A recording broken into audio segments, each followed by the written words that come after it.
शरीर को स्थिर कर लें। भगवान श्री रामचंद्र जी को, माता जानकी को, श्री हनुमान जी को, पूरी राम पंचायत को प्रणाम करते हुए संत श्री तुलसीदास जी को मनी मन प्रणाम कीजिएगा। काकभूषणी जी और गरुड़ जी के बीच जो संवाद हो रहा है, वह उल्लेख में आई हुई एक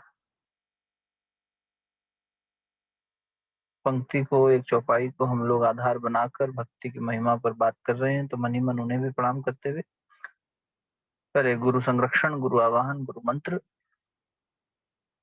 गायत्री माता को शत शत नमन करते हुए गायत्री महामंत्र का श्रवण करेंगे, हृदय स्थान पर वरण करेंगे। ओम भूर्भुवः स्वः तत्सवितुर्वरेण्यं भर्गो देवस्य धीमहि धियो यो नः प्रचोदयात्।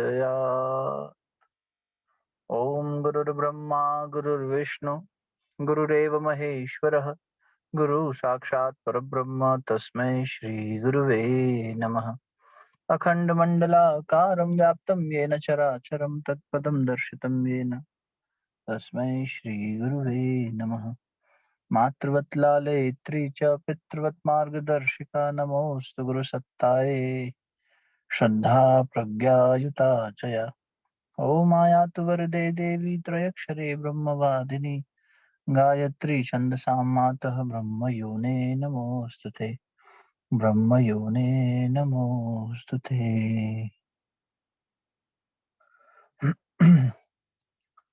श्री काकभूषणी जी श्री गरुड़ जी से कह रहे हैं, और वो इसलिए है क्योंकि अगर आप रामायण जी के बारे में, मानस में आपने अच्छे से जाना हो, पढ़ा हो, तो आप जानते होंगे कि काकभूषणी जी कौवा, काग माने कौवा, पंछी जगत में बहुत कोई श्रेष्ठ भाव नहीं है कौवे के प्रति, लेकिन काकभूषणी जी की वजह से, उनके जीवन चरित्र की वजह से इतना सम्मान कौवे का है, और कहीं किसी जगह नहीं मिलता जितना मानस में। और वो गरुड़ जी जो पक्षियों के राजा हैं, खगेश हैं, खग ईश, उनको उपदेश दे रहे हैं। तो ये कैसे संभव हुआ? तो इसलिए हुआ था कि खगेश यानी गरुड़ जी को ये भ्रम हो गया था। देखो, माया है, अविद्या, अविद्या अविद्या आ गई, माया ने लपेट लिया। क्या हुआ? तो बोले युद्ध में देखा कि मोह पाश में बंध गए और फिर मूर्छित हो गए, तो फिर परमात्मा रोने लगे कि अरे हनुमान जी कुछ करो। तो ये लीला देखकर गरुड़ जी बड़े व्यथित हो गए और सोचने लगे कि जिनके चिंतन मात्र से मोह पाश, मोह के बंधन छूट जाते हैं, सब ठीक हो जाता है, ऐसे भगवान। और यहाँ मैं ये देख रहा हूँ कि ये खुद को नहीं छुड़ा पा रहे, अपने भाई की रक्षा नहीं कर पा रहे, उनके मूर्छित होने पर रो रहे हैं। लीला देख के भ्रमित हो गए। कौन? गरुड़ जी, जो भगवान के वाहन हैं, भगवान के इतने नजदीक हैं, वही भ्रमित हो गए। तो उनके भ्रम को दूर करने के लिए वो व्यथित थे, तो उनको कैलाशपति भगवान शंकर ने कहा कि तुम एक काम करो, ये कथा मैं तो अभी नहीं सुना पाऊंगा क्योंकि मैं तो लीला देख रहा हूँ। वो सब जगह इधर उधर व्यथित होकर घूम रहे थे, ब्रह्मलोक गए, ब्रह्मा जी ने कहा हमारे पास इलाज नहीं है, हमें नहीं पता कैसे ठीक होगा। नारद जी ने सजेस्ट किया कि आप शिव जी के पास जाइए। शिव जी भगवान ने कहा देखो अभी वहां सब चल रहा है युद्ध, आप भ्रमित हो गए हैं, आप एक काम करें, फिलहाल आप नीलगिरी पर्वत पे जाएं, वहां एक कथा हो रही है, उसमें सुनिए जाके। तो वो काकभूषणी जी का पूरा प्रसंग है, और वहां पर उनका जो अविद्या का नाश कैसे होता है। और अविद्या कौन सी? अविद्या क्या करती है? अविद्या जीव को आने जाने के बंधन में बांध देती है। इस संसार में आवागमन, आवागमन को तुलसीदास जी ने शब्द दिया संसृति। संसृति, आना जाना, संसरति, सरति संसार, संसार शब्द इसी से नाम बना है, संसरति, उसकी व्युत्पत्ति यही है।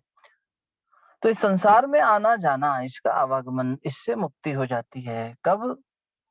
भक्ति आ जाती है तब, और उसमें कोई प्रयास नहीं करना पड़ता, कोई एफर्ट नहीं, कोई जतन नहीं करना। भगति करत बिनु जतन प्रयासा, भगति करत बिन जतन प्रयासा, संसृति मूल अविद्या नासा, संसृति मूल अविद्या नासा। संसृति मूल, आवागमन का मूल क्या है? अविद्या। उस अविद्या का नाश करना, उस माया का नाश करने की शक्ति सहज रूप से मिल जाती है भक्त को। भक्ति करत बिनु जतन प्रयास, बिना जतन और प्रयास के।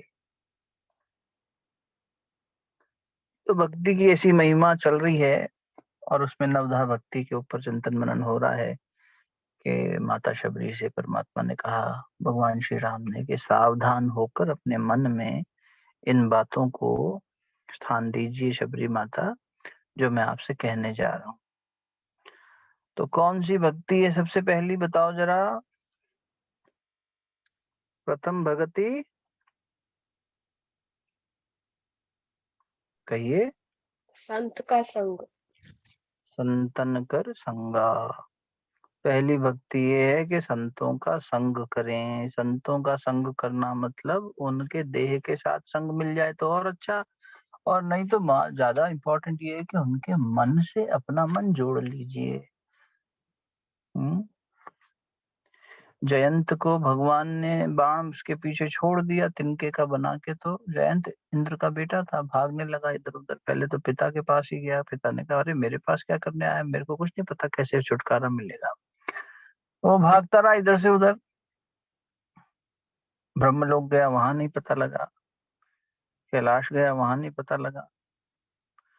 तो जयंत जो है, उन्हें एक संत मिल गए, नारद जी। पर जयंत नहीं जानता था, संत की खूबी हर कोई नहीं जानता ना, तो जयंत की दृष्टि वो थी नहीं। जयंत को फिर भी संत का हृदय नवनीत जैसा, मक्खन जैसा होता, खुद ही रोका नारद ने, अरे ठहरो तो सही। बोले, अरे ठहरने का हमारे पास वक्त नहीं है, हमारे पीछे ये बाण चल रहा है, हमें दौड़ा रहा है। बोले, जा कहाँ रहे हो? बोले, जहां जहां ये ले जा रहा है वो वहां जा रहे हैं, और अब तो ये हमें मार के ही छोड़ेगा, प्राण लेके ही छोड़ेगा। नारद जी बोले, देखो, प्राण लेने होते तब तक ले लिए होते, तुम इधर उधर भटक नहीं हो रहे होते। तो जयंत ने बोला, बात तो ठीक कह रहे हैं महाराज। तब समझा के, पहले उसे लगा जब बड़े बड़े लोग नहीं ठीक कर पा रहे हैं तो ये क्या कर पाएंगे, हमें समाधान नहीं दे पा रहे सब लोग, तो ये क्या दे पाएंगे। लेकिन नारद जी के पास समाधान था। क्या समाधान था? नारद जी ने कहा, देखो, ये बाण तुम्हें मारने के लिए छोड़ा गया होता तब तक तुम आ चुके होते। तो बोले, तो और बड़ी समस्या हो गई, ना ये हमारा पीछा छोड़ता, ना ये हमें मारता, तब जाए कहाँ? तो बोले, जिन्होंने छोड़ा उनकी शरण में जाओ, वही वही कृपालु है, वो क्षमा कर देंगे। तो जयंत ने जाके कृपालु शब्द से अपनी क्षमा प्रार्थना करी और भगवान ने उनको शरण दी। संत जब मिल जाते हैं जीवन में, तो प्राण हरने वाला संकट भी अगर किसी के सर पे आया हो, ऐसी किसी के जीवन में दुविधा आ गई हो, तो वो भी समाधान हो जाता है। नारद जी ने जयंत के जीवन का समाधान कर दिया। तो प्रथम भगति संतन कर संगा। फिर दूसरी क्या है, बताएं।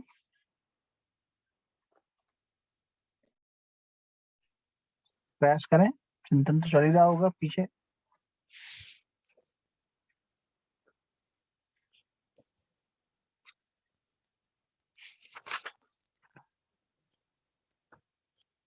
मैं बताऊं ऐसे भैया? बताएं।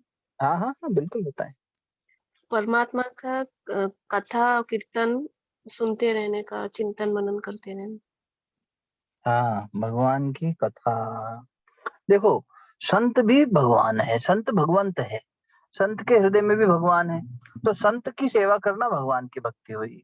ऐसे ही कथा में भी भगवान है, कथा में भगवान है। कल चर्चा हो रही थी सत्संग में कि हनुमान जी ने सीता जी को कथा सुनाई, और उसके बाद में सीता जी ने कहा, अरे बड़ी सुंदर कथा थी, किसने सुनाई? बोले, सुंदर तो थी पर बंदर ने सुनाई। सामने आए हनुमान जी, हनुमान जी ने जब बताया तो सीता जी का मन तो ठीक हुआ, शांत हुआ। लेकिन सीता जी ने कहा कि भाई, भगवान, लेकिन बोले, जहां भगवान की कथा है वहां भगवान खुद उपस्थित है। तो इसलिए कथा हुई है तो मैंने भगवान की कथा करी, तो भगवान के होने पर ही करी। तो सीता जी ने कहा नहीं, प्रमाण दो, भाई प्रत्यक्ष प्रमाण दो, हनुमान के भगवान यहाँ हैं। अब हनुमान के तो रोम रोम में परमात्मा बस रहे हैं। सच्ची कथा वो जहाँ पर परमात्मा स्वयं आ जाते हैं। सिर्फ कागजी बातें हो, शाब्दिक बातें हो, मौखिक बातें हो, तो नहीं, ऐसी बात नहीं है। जहाँ पूरी भावना से सत्पात्र ही कहने वाले हों, सत्पात्र सुनने वाले हों, तो इसी भगवान उपस्थित हो जाते हैं। जहाँ सच्ची श्रद्धा हो, पवित्रता का भाव हो, वहां पर भगवान खुद होते हैं। तो वहां तुलसीदास जी ने कहा है कि हनुमान जी मौन हो गए। हनुमान जी ने कहा अब आप सुनिए, स्वयं भगवान के मुख से सुनिए हैं, अब आप सुनिए, आपको आश्वासन मिलेगा कि भगवान खुद कह रहे हैं। और ऐसा कह के हनुमान जी मौन हो गए। फिर हनुमान जी बोले नहीं, उनका रुधिर, उनका जो कंठ था वो भावना से भर गया, नेत्र छलक आए, भक्ति आंखों से उतर आई, और फिर उसके बाद हनुमान जी कुछ कह नहीं पाए, वो मौन संवाद हुआ। वहां राम जी ने, तुलसीदास जी ने अगला जो लिखी पंक्ति है उसमें राम जी का नाम लेते हुए कहा, अब राम जी ने सीता जी से बात करी। तो जहां कथा सच्चे भाव से होगी वहां पर भगवान स्वयं होंगे। इसलिए भगवान की कथा करना, भगवान का चिंतन करना, ये परमात्मा के साथ जुड़ना जो है, इसमें भी परमात्मा हमें सहज मिल जाते हैं। अच्छा, तीसरी तीसरी भक्ति क्या है? प्रणाम भैया। भैया भगवान के नाम का स्मरण करना, जैसे मंत्र वगैरह जपना या कुछ। नहीं, ये तीसरी, इसमें नवदा भक्ति की दृष्टि से चल रहे हैं हम लोग, उसी क्रम में चल रहे हैं। तो तीसरी क्या होगी? समर्पण है। नहीं, ये सब ठीक है बातें, पर परमात्मा कह रहे हैं शबरी मैया से कि हे शबरी माता, तीसरी भक्ति है गुरु चरणों की सेवा। अच्छा देखो, नवदा भक्ति में एक विशेष बात मिलेगी, ये पूरे 9 जब हम पढ़ेंगे ना, आप हर एक में ये बात देखना कि भगवान ने हर भक्ति की शर्त बताई, शर्त। अच्छा, संत की सेवा की शर्त क्या बताई? शर्त यह है कि संत के मन के साथ संग करना, संत का संग करना है। संग करना मतलब, एक जैसे हमने आपसे निवेदन किया था 2 दिन पहले कि एक हो गया शरीर का संग, आप किसी के संग रहते हैं, आप किसी के संग खाते हैं, आप किसी के संग घूमने जाते हैं, तो आप कहते हैं हम फलाने के संग बाजार गए, उन पड़ोसी के संग गए, उन दोस्त के संग गए। तो वो शारीरिक दृष्टि से संग की बात हो रही है। दैट मीन्स आप फिजिकली, आप दोनों लोग साथ साथ कहीं गए, आप चारों लोग साथ कहीं गए, है ना। हम पूरे परिवार के साथ में हम गए, पूरे परिवार के संग में गए, इसका मतलब परिवार के साथ हम फिजिकली गए।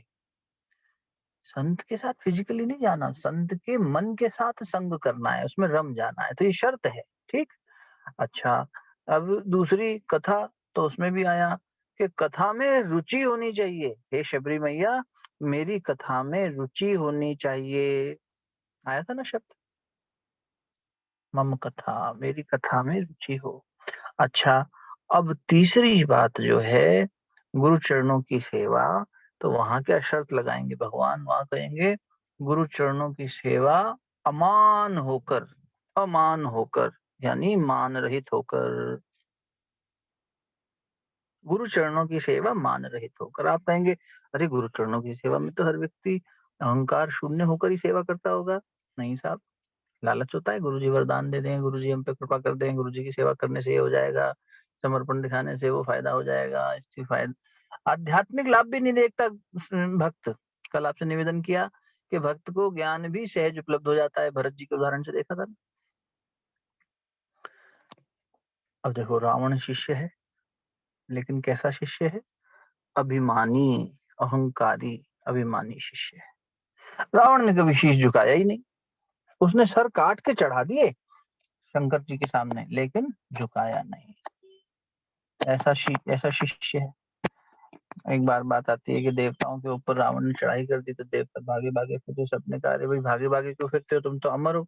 बोले अमर है तब तो और दिक्कत है, मर जहाँ होता तो चलो मारपीट हो जाती हमारी, उसके साथ वो पिटाई कर देता, मार देता तो मर तो जाते, अब यहाँ मर भी नहीं सकते, पिटते पिटते रहना पड़ेगा, सहते रहना पड़ेगा, और रावण जो है वो हमें परेशान कर देगा। तो देवताओं ने युक्ति निकाली और सुमेरु पर्वत की गुफाओं में जाके छुप गए। रामायण जी का प्रसंग है, मानस से बता रहे, और जाके छुप गए, और वहां पर इसने कहा भाई देवता लोग, अब वहां भी तो वो आ जाएगा, वो तो उस आराम से पहुंच जाएगा। बोले हाँ पहुंच तो जाएगा, पर गुफा के अंदर नहीं घुस पाएगा। बोले क्यों? बोले रावण कभी झुकना नहीं सीखा है उसने, गुफाओं में घुसने के लिए झुकना पड़ता है, वो झुकेगा नहीं। और रावण का जो अहंकार का विस्तार है वो इतना है कि 10 सर हैं, इधर भी सर इधर भी सर, वो घुसना भी चाहे तो नहीं घुस पाएगा। यहाँ संकेत है तुलसी जी द्वारा, पकड़ना चाहिए हम साधकों को संकेत को। संकेत क्या है कि देवत्व जो है वो मन की अंतर गुहा में छुपे हुआ है। देव शक्तियां जितनी भी हैं वो कहीं बाहर नहीं जाना ढूंढने उनको, लेकिन हमारा अहंकार जो है वो इतना भारी हो जाता है, हम उसमें इतने अंधे हो जाते हैं कि हम तो झुकना चाहेंगे नहीं। अंतर गुहा में प्रवेश करने के लिए, देवत्व शक्तियों से जुड़ने के लिए हमें झुकना आना चाहिए। और दूसरा, हमारे अहंकार का विस्तार, रावण के अहंकार का विस्तार कैसा है कि उसका वो घुसने भी चाहे तो सर टकरा जाए। तो हमारे अहंकार के साथ साथ हमने कितना विस्तार कर लिया उसका, अहंता, ममता, राग, द्वेष, मद, मत्सर, ये सब आ गए ना हमारे अंदर। इतने सारे विकार हमने अपने अंदर पैदा कर लिए हैं, लालच का, घृणा का, द्वेष का, न जाने किस किस तरह की चीजों से हम परेशान हैं। अभी आप साधना शुरू किए जब आपने अपनी अपनी बात रखी कि ये इस पर्टिकुलर चीज पे हम काम करना चाहते हैं, कर रहे हैं आप लोग फोकस होकर, अच्छी बात है। तो उस पर रावण काम नहीं कर पाया। रावण ऐसा शिष्य, कवितावली जी में तो तुलसीदास जी ने और मजेदार बात कह दी कि रावण के भय से ब्रह्मा जी डरते थे, पूजा कराने ब्रह्मा जी आते थे उसके घर रोज, और शंकर जी भी समय से पहुंच जाते थे। शंकर जी गुरु हैं, रावण चेला है, शिष्य है। अब देखो गुरु जी बोले अरे भैया बड़ा डर लगता है इससे। तो किसी ने कहा शंकर जी कैसी बात कर रहे हो, लोग समाज में क्या संदेश जाएगा, आप कह रहे हो डर लगता है। बोले अरे वैसा डर नहीं लगता, कोई तो हमें मार थोड़ी सकता है, कुछ और थोड़ी है। डर इस बात का है कि अगर ये हमारे घर आ गया तो उपद्रव मचाएगा। बोले क्यों? बोले जब आता है, जब शीश चढ़ाने लग जाता है, कोई आपके घर आए और सर काट काट के रखने लगे तो आप थोड़ी ना वो सब। बोले इससे अच्छा है कि इसके घर समय से पहुंच जाओ। तो मैं समय से पहुंच जाता हूँ ताकि ये अपनी पूजा कर ले। तो रावण की कवितावली जी में तुलसीदास जी कह रहे हैं रावण की पूजा करवाने ब्रह्मा जी आते थे और उनके गुरु शंकर जी खुद उपस्थित हो जाते थे और वो अपनी गुरु पूजन कर लेता था। मानस जी में चित्रण आता है कि एक बार शंकर जी को मिलने के लिए मन हो गया कि चलो गुरु जी के पास हम ही चल लें, तो उसने कैलाश ही सर पे उठा लिया। पार्वती जी पूछी ऐसा क्या हो रहा है भाई, इतना हड़कंप क्यों मचा हुआ है? शंकर जी से पूछा तो बोले रावण आया। बोले ऐसा क्या? बोले अरे रावण जैसा शिष्य आएगा तो इतनी हलचल तो मचेगी, उपद्रव तो मचेगा। तो ऐसा शिष्य भी मिल जाता है गुरु को कई बार। प्रत्यक्ष जीवन में भी हमने देखा है, ऐसे शिष्य भी मिल जाते हैं जिनके होने से गुरु के घर में ही उपद्रव मच जाता है। उनका होना जो है ना इतना परेशानी का कारण बन जाता है। लेकिन गुरु का प्रेम है। तो अब ये गुरु भक्ति, गुरु सेवा अहंकार रहित होकर रावण नहीं कर रहा है। बड़े देखो इधर एक एक पंक्ति ऐसी है जिस पर न जाने कितनी देर बात की जा सके ना। आप लोग भी कहने लगेंगे अपने अनुभव अपने गुरु के साथ, तो कितनी अनंत बात हो सकती है और होनी भी चाहिए। गुरु का विषय ऐसा है कि जिससे क्या पार पाएंगे। अब राम जी के शिष्यत्व को देखते हैं। राम जी के भी कई गुरु, जैसे विश्वामित्र जी, वशिष्ठ जी। विश्वामित्र जी उन्हें ले गए थे, आपको याद होगा कि दशरथ जी से उन्होंने कहा कि आप अपने दोनों जो बेटे हैं ये इन्हें हमारे को भेज दीजिए साथ में। तो वहीं पर फिर वो सारी लीला थी, आगे की व्यवस्था थी कि सीता जी के दर्शन होना या ये विवाह संस्कार और स्वयंवर होना, सब चीजें हुई। तो विश्वामित्र जी उनको सारी विद्याएं सिखा रहे थे, राक्षसों से यज्ञ की रक्षा, पूजन की रक्षा, ये सब चल रहा था।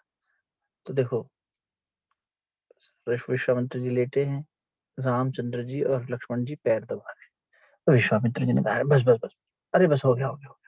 अरे नहीं गुरुदेव आप थक गए हैं, आपने दिन भर। और तुलसी जी ने लिखा है कि रात के समय तक, देर रात्रि के समय तक, 12 बजे तक से आगे तक क्लासेस चलती थी, देर देर तक, और चर्चा होती थी। और उसके बाद रामचंद्र जी पैर दबा रहे हैं, लक्ष्मण जी पैर दबा रहे हैं। तो फिर विश्वामित्र जी ने कहा अरे आप भगवान हैं, हम गुरु हैं, ये तो लीला चल रही है, इसीलिए ऐसा है, नहीं तो आप भगवान है और हमसे श्रेष्ठ हैं।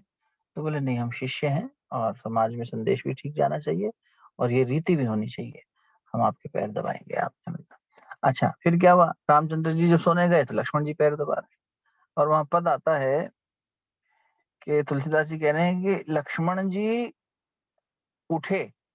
हुँ, तो किसी ने कहा भई उठे क्यों लिखा, जगह क्यों नहीं लिख दिया? बोले क्योंकि सोए ही नहीं। लक्ष्मण जी ने कहा अब क्या सोना? सवेरा सवे देखो शिष्यत्व, अभिमान रहित होकर गुरु के बाद में सो रहे हैं, गुरु से पहले उठ रहे हैं। तो लक्ष्मण जी के लिए राम जी सब कुछ हैं। राम जी अपने गुरु का आदर्श बना रहे हैं और लक्ष्मण जी ने कहा कि अब क्या सोना, अब तो उठना ही है वापस थोड़ी देर में। राम जी भी जग गए, फिर गुरु उठे, तो गुरु जगे। तो ये जो है, ये शिष्यत्व को ऐसा होना चाहिए, निरंकारी शिष्य। लक्ष्मण जी को घूमने का मन हुआ कि चलो थोड़ा-सा देख आएँ जनकपुरी, तो बोले कि गुरुजी से आज्ञा ले लेते, गुरुजी पूछ के जाना चाहिए। कौन डर रहा है गुरुजी के उससे, अनुशासन से? जिनके आगे काल भी डरता हो, वो डर के बता रहे हैं कि नहीं गुरुदेव का अनुशासन। गुरुदेव बड़े सकुचाते हुए पूछ रहे हैं, गुरुदेव लखन का मन है, मैं बस जल्दी ही लौट आऊँगा, मैं जल्दी ही लौट आऊँगा। और वहाँ पर जब गए हैं तो देर होने लगी, अरे लखन, गुरुदेव अनुशासन भंग हो रहा है, जल्दी चलो, जल्दी चलो। गुरु को नाराज़ नहीं करना चाहिए। तो कितना बढ़िया लीला परमात्मा की हमें सिखाने के लिए कि गुरु को अभिमान रहित होकर, सोचो भगवान भी जब आए हैं तो उन्हें गुरु की सेवा अभिमान रहित होकर करनी पड़ी है और करनी चाहिए भी। तो हम दंभी, हम अहंकारी बने रहते हैं, हमने गुरु जी के लिए किया, हमने गुरु जी के लिए उतना किया, अरे हमने इतना समय दिया, इतना टाइम दिया, इतना काम किया। अरे देखो कितना हमारे अंदर ये क्षुद्रता है कि हम उसका भी हिसाब रख रहे हैं। तो ये सेवा थोड़ी हुई, ये तो अहंकार हुआ जो उसका हिसाब रख रहा है। हुँ। और प्रसंग समझो, ये गहरा प्रसंग, एक और प्रसंग समझो, ये आपने शायद पहले नहीं सुना होगा कि दशरथ जी के घर मनु और शत्रुपा से भगवान ने वचन दिया कि हम आपके घर आएँगे, मैं आऊँगा, बार-बार आऊँगा, मैं आऊँगा। तो किसी ने कहा अरे आप जाते नहीं हो, आपने उनको कब से कह रखा है, उनके 4 कल्प चेंज हो गए हैं। वो दशरथ और कौशल्या के रूप में वो तप कर रहे थे। तो उन्होंने कहा कि भई मर्यादा का कुछ तो आप पालन करें, वचन की मर्यादा, आपने वचन दिया है, आप जाइए। तो बोले वचन की मर्यादा है, मर्यादा की वजह से ही नहीं जाना। तो पूछा क्यों? कौन-सी मर्यादा? बोले उनसे एक मर्यादा भंग हो रखी है। जब तक वो गुरु के पास नहीं जाएँगे अभिमान रहित होकर, तब तक मैं उनके यहाँ नहीं जा सकता। भगवान भी उनके यहाँ नहीं आते जहाँ गुरु का अपमान हो, जहाँ गुरु की सेवा अभिमान से होती हो, वहाँ पर दिखावा ज़्यादा है, भगवान भी वहाँ जाना पसंद नहीं करते। इसलिए गुरु की सेवा को भक्ति कहा भगवान ने कि मेरी भक्ति है, गुरु की सेवा मेरी भक्ति है। तो दशरथ जी को जाना पड़ा और जैसे ही गुरु के पास गए, भृंगी ऋषि के पास गए और वहाँ पर वो उन्होंने यज्ञ की बात बताई, सब करवाया और भगवान प्रकट हो गए, बोले ठीक है। अब देखो,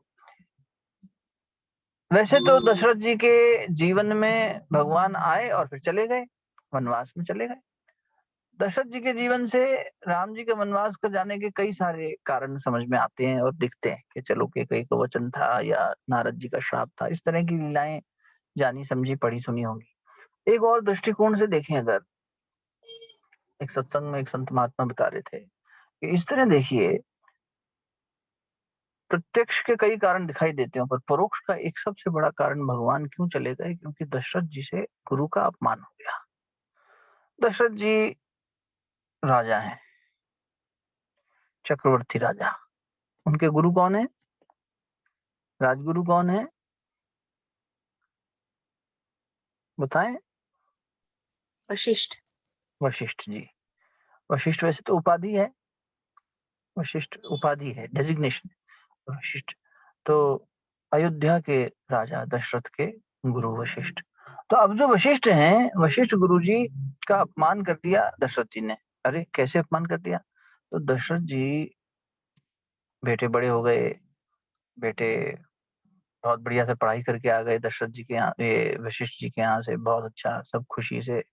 दशरथ जी से हुआ वो लीलावश ही, वो जो चूक हुई वो अहंकारवश नहीं हुई, वो लीलावश हुई, लेकिन हुई, होनी थी। तो सीख तो हमारे लिए है ना तब भी। तो हुआ ये कि पहली बार तो वो खुद गए प्रस्ताव लेकर और गुरु के घर गए, गुरु से मिले और उनसे कहा कि मेरे मन में एक बात उठी है कि मैं अब राज्याभिषेक करके निवृत्त हो जाऊं, राम को राजा बनाऊं। अरे साहब, बड़ी बड़ी अच्छी बात है, बहुत अच्छी। यहाँ तक तो आपने देखा सुना पढ़ा होगा।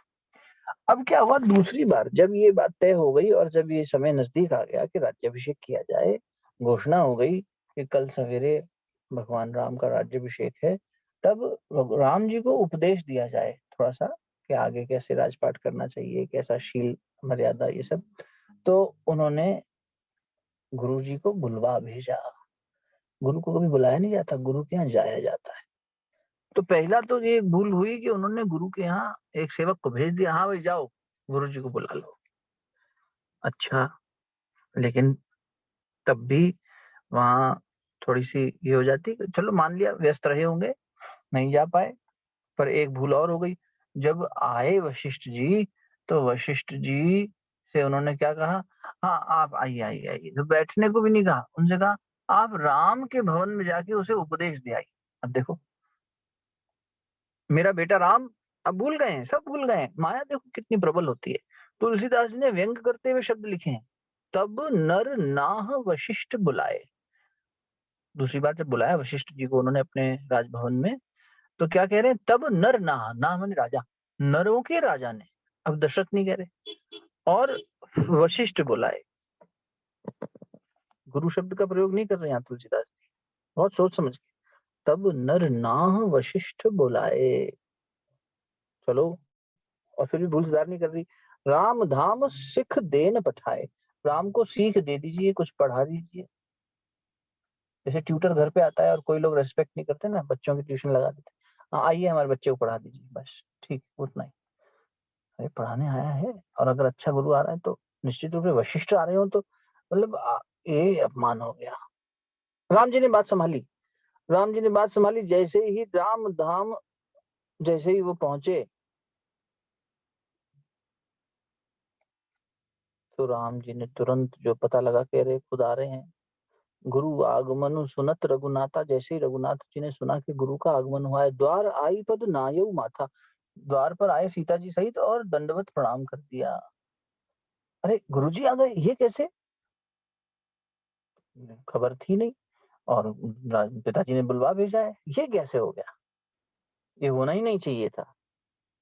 सेवक सदन स्वामी आगमनु, मंगल मूल अमंगल दमनु। राम जी देखो कितनी मर्यादा की बात कह रहे हैं, कितनी मार्मिक बात है, हम सबको सीखनी चाहिए गुरु भक्ति। हम अपनी इतनी सोचते हैं तो हमें गुरु भक्ति में इसमें लाभ मिलेगा। तो क्या कह रहे हैं रामचंद्र जी, सेवक के घर जब, सेवक सदन, सदन मैंने घर, सेवक के घर जब स्वामी आए, स्वामी आगमनु, तो जो अमंगल है वो दूर हो जाता है। मंगल मूल अमंगल दमनु, अमंगल का दमन हो जाता है, मूल नाश, समूल नाश हो जाता है अमंगल का।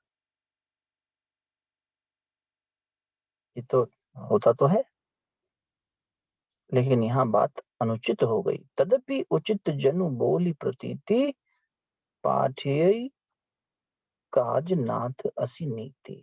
लेकिन ये नीति विरुद्ध हो गया गुरुदेव। राम गंभीर होके बोले, तो गुरुदेव ने कहा क्या बात हो गई साहब, स्वामी का सेवक के घर आने से हितकारी बात है, मंगलमय बात है, लेकिन फिर भी ये गलत हुआ। ये गलत क्या हुआ फिर इसमें, जब आपके घर आने से किसी, इसलिए संत गणों को अपने घर बुलाना चाहिए, आना चाहिए। ऐसा बड़ा सौभाग्य होता है कि जब संत गण, तपस्वी गण आपके घर आए, ऐसी व्यवस्था बनानी चाहिए। उनके आने भर से, उनके आने भर से कई जन्मों के पाप जो हैं वो नष्ट हो जाते हैं, पुण्य उदय हो जाते हैं। पुण्य माता जी की बात हम आपसे कई बार संकेत कर चुके हैं, कहा करती थी बेटा मैं जब तुम्हें कहीं भेजती हूँ तो उसके घर की रसोई के माध्यम से उसके घर के कष्ट कई जन्मों के तुम्हारे साथ मंगवा लेती हूँ। तुम जो भोजन करते हो ना उस नारी के हाथ का, उस बेचारी के घर की जितनी भी परेशानियां मैं खींच लाती हूँ। मेरी बिटिया है, मेरा बेटा है, मेरे बच्चे हैं, तो उनके कष्टों को मैं कैसे अपने तक बुलाऊं, तो तुम्हें भेजती हूँ, तुम मेरे दूत बन के जाया करो। तो तरीका है गुरु का अलग अलग। तो रामचंद्र जी ने कहा बात तो ठीक है कि लेकिन ये नीति विरुद्ध बात हो गई। बोले क्या हुआ, तो उन्होंने कहा कि आपको यहाँ आने की बजाय मुझे आपके यहाँ आना चाहिए था, पिताजी मुझे आपके पास भेज देते। कि राम जाओ गुरु से सीख लेकर आओ, कल तुम्हारा राज्याभिषेक हो रहा है। हो सकता था ना। दशरथ जी के अब जो ये लीला के चलते व्यवहार से गुरु अपमान हुआ तो भगवान ने दशरथ जी को अगले दिन त्याग दिया। अगले दिन सुबह क्या हुआ हम सब जानते हैं। जहां गुरु है वहीं ज्ञान है, जहां ज्ञान है वहीं वैराग्य है, और जहां ज्ञान वैराग्य दोनों है वहीं भक्ति है। ज्ञान और वैराग्य भक्ति तीनों साथ ही रहते हैं। और ये गुरु के बिना आ नहीं सकता, इसलिए गुरु की सेवा निरभिमानी होकर करना। और देखो दशरथ जी के व्यवहार से दुखी होकर भगवान ने दशरथ जी का घर छोड़ दिया, लेकिन भरत जी के व्यवहार से खुश होकर प्रसन्न होकर वापस अयोध्या लौट भी आए। भरत की भक्ति की वजह से लौट आए। किसके प्रति? राम भगवान के प्रति नहीं, गुरु के प्रति। प्रसंग ये है कि भरत जी को जब ये खबर मिली और वो दुखी हुए, कैकेयी जी से नाराज हुए, उसके बाद जब वो उनको ये तय किया उन्होंने कि मैं भैया को वापस लेकर आऊंगा, मेरे प्रभु राम वापस लौटे, तो वो सबसे पहले भाग के गुरु जी के पास गए। गुरु जी आपके होते ऐसे कैसे हो गया, आप कृपा करें मुझ पर। सारे गुरुजनों को इकट्ठा कर लिया। वशिष्ठ जी राजगुरु थे सबसे प्रमुख, बोले आप चलिए साथ में, और आपकी आज्ञा नहीं टालेंगे, चलिए। और वहां पर बहुत ही सुंदर प्रकरण, पूरा प्रसंग है कि जहां भरत जी का स्नेह देखा तो वशिष्ठ जी ने, अब धर्म के बातें कर रहे थे भरत, कोई ऐसी बात नहीं कह रहे थे जिनको राम जी काट सके। तो राम जी एकदम दुविधा में आ गए। राम जी ने कहा गुरु ही निर्णय करें, गुरुदेव आप ही समझाएं, मैं तो पिता का वो भी वचन भी निभा रहा हूँ, और सूक्ष्म की लीला भी है बहुत कुछ आगे होने को, आप बताएं क्या किया जाना चाहिए। तो वशिष्ठ जी ने भरत जी की बात को, उनके प्रेम को देख कर जो बात कही, उसी से आप अंदाजा लगा लीजिए कि भगवान राम ने देखा कि गुरु ने कितना प्रेम दिया है भरत को, इसका मतलब भरत ने बहुत निराभिमानी भाव से गुरु की सेवा की है। गुरु का प्रेम मिल गया मतलब सब मिल गया। तो वशिष्ठ जी कहते हैं भरत स्नेह विचार न राखा। भरत का स्नेह देखकर मैं तो कोई विचार अपना रख ही नहीं सकता आपके सामने, मैं क्या अपना प्रस्ताव रखूं कि मेरी तो बुद्धि काम नहीं कर रही। ते ही ते कहूं बहोरी बहोरी, भरत भगति बस गई मति मोरी। भरत की जो भक्ति है वो मेरी मति में बस गई है। इनकी भक्ति देखकर मेरा ज्ञान जो है वो मैं कुछ सोच ही नहीं पा रहा हूँ। और इसके साक्षी भगवान शिव है कि जो भरत कहे तो राम जी ने कहा फिर बताइए करना क्या है। बोले जो भरत कहे वो कर लेना चाहिए, भरत जो कहे वो कर लो राम। मोरे ज्ञान भरत रुचि राखी। मेरे ज्ञान से तो जिसमें घुस गई, मेरी बुद्धि में तो भरत की भक्ति घुस गई है, इसका प्रेम बस गया है, मेरी मति में तो कुछ भी नहीं चल रहा। मैं तो इतना ही कह सकता हूँ, मोरे ज्ञान भरत रुचि राखी, जो कीजे सो शुभ शिव शिव साखी। शिव भगवान इसके साक्षी हैं, आप जो करेंगे भरत के कहने पर वो ठीक ही होगा। मोरे ज्ञान भरत रुचि राखी, भरत की रुचि जिसमें हो, इनका जो मन हो, इनका जो कहना हो, इसे फॉलो कर लें, इसमें भगवान शिव भी साक्षी हैं कि सबका कल्याण। तो देखो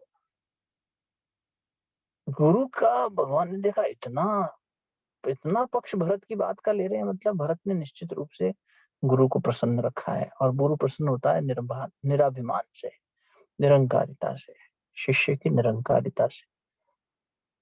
पैर दबाने से नहीं, माला चढ़ाने से नहीं, माला जपने से नहीं कि गुरु जी हमने गुरुदेव ने तो बहुत डांटा है। गुरुदेव ने तो कहा कि तुम्हारी माला चापलूसी बन जाती है, तुम चापलूसी की तरह उसको प्रयोग में लाते हो, तुम्हारी माला नहीं चाहिए मुझे। मतलब इस तरह का जप नहीं चाहिए, इस तरह की साधना नहीं चाहिए जिसमें तुम चाटुकारिता करते हो, जिसमें तुम प्रशंसा इसलिए करते हो कि तुम्हारा कुछ फायदा हो जाए। देखो गुरु की कथा, गुरु की जीवन के प्रसंगों को पढ़ने का उद्देश्य भक्त का ये होता है कि उसे रसपान करने में इतना मजा आता है। अपने वही जो बात अभी आ रही थी कि कथा सुनने में ही इतना रस, कथा पढ़ने में ही इतना रस, उनके जीवन चरित्र का चिंतन करने में इतना आनंद कि वो इसलिए नहीं करते अरे गुरु जी हमारा ये मामला अटक गया, जरा आप सुलझा दीजिए। जहां काम वहां राम नहीं हो सकते, वहां गुरु कैसे होगा, वहां परमात्मा कैसे होगा। तो कामना रहित होकर, पहले ही दिन आपसे निवेदन कर दिया था भक्ति की महिमा में कि भक्त निरंकार होता है, अभिमान रहित होता है, भक्त कामना रहित होता है। इसलिए भक्त मुक्त होता है, पहले ही मुक्त, जो मुक्त है वही भक्त है, वरना भक्ति की बात ही नहीं है, वरना तो सब लेन देन वाला चल रहा है, आरत अर्थी वाली भक्ति चल रही है हमारी। अगर हम भक्ति की कैटेगरी में आना चाहें तो कृष्ण भगवान ने थोड़ा लीनियंट होकर वहां जगह दे दी, गीता जी में मिल जाएगा कि भाई ठीक है, आरत अर्थी चिंतित भोगी इस तरह के सब लोग भी भक्ति के उसमें आ गए।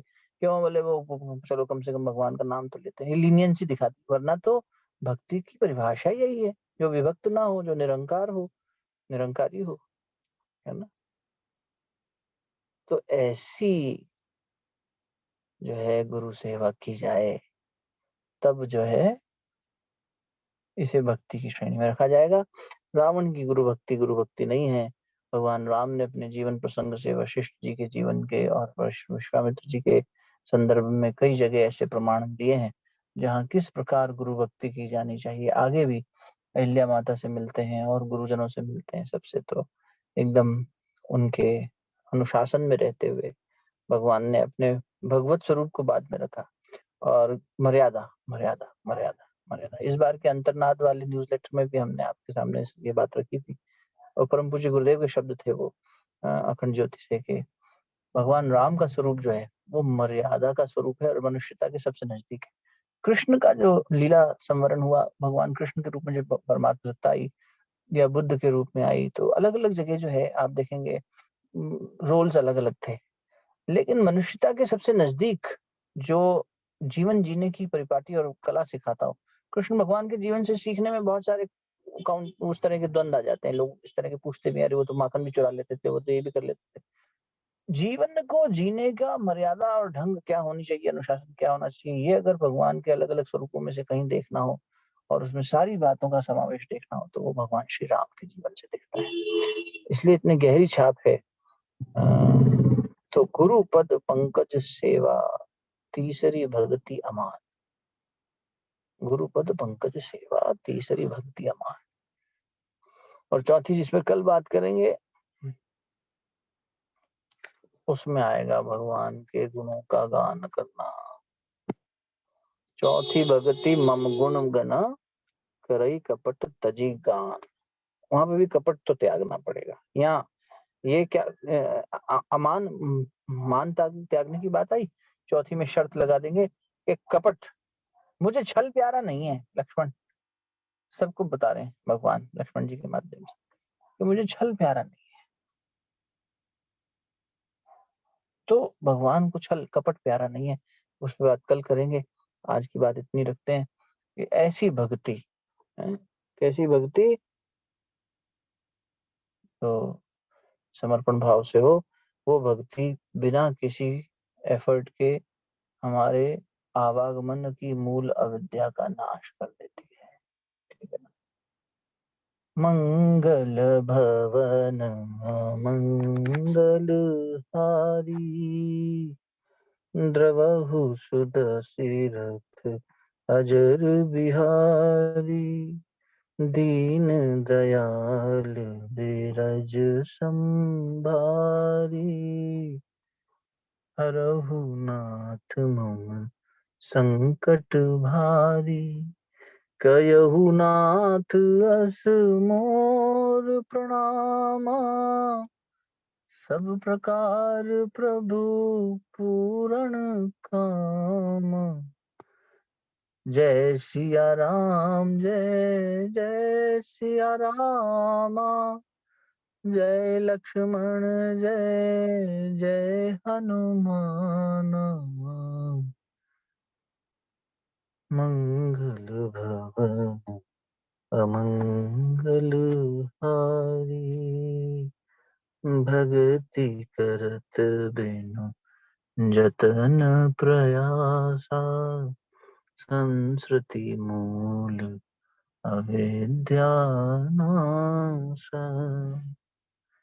ओम देव शांति अंतरिक्षं शांति पृथ्वी शांतिरापः शांतिरौषधयः शांतिः वनस्पतयः शांतिर्विश्वे देवाः शांतिर्ब्रह्म शांतिः सर्वगं शांतिः शांतिरेव शांतिः सा मा शांतिरेधि। ओम शांति शांति शांति सर्वारिष्टसु शांतिर्भवतु। दोनों हथेलियों को आपस में मलिए। अपने गुरु शरणों को नमन करते हुए प्राप्त हुई दिव्यता को मुखमंडल पर, हृदय स्थान और नाभि स्थान पर स्पर्श कराएं। बहुत बहुत शुभकामनाएं सभी को। कल अष्टमी, महाअष्टमी है और आप में से कुछ लोग अष्टमी का पूजन करते होंगे, कुछ लोग नवमी का पूजन करते हैं। जो लोग कल अपने इस संकल्पित होकर चलने वाली साधना में पूर्णता पर पहुंच रहे हो, उनको बहुत बहुत बधाई। और नहीं तो परसों भी पूर्णाहुति होती है, कर सकते हैं, है ना। तो बहुत बहुत अच्छा। कोशिश कीजिए अगर कुछ पीछे छूटा हुआ हो अपना जब तक, तो उसे पूरा करने का प्रयास करें। और कहीं कोई दुविधा आ रही हो तो बात कर लीजिएगा। बहुत बहुत शुभकामनाएं अष्टमी की एक बार फिर से। बहुत बहुत प्रणाम। ओम शांति।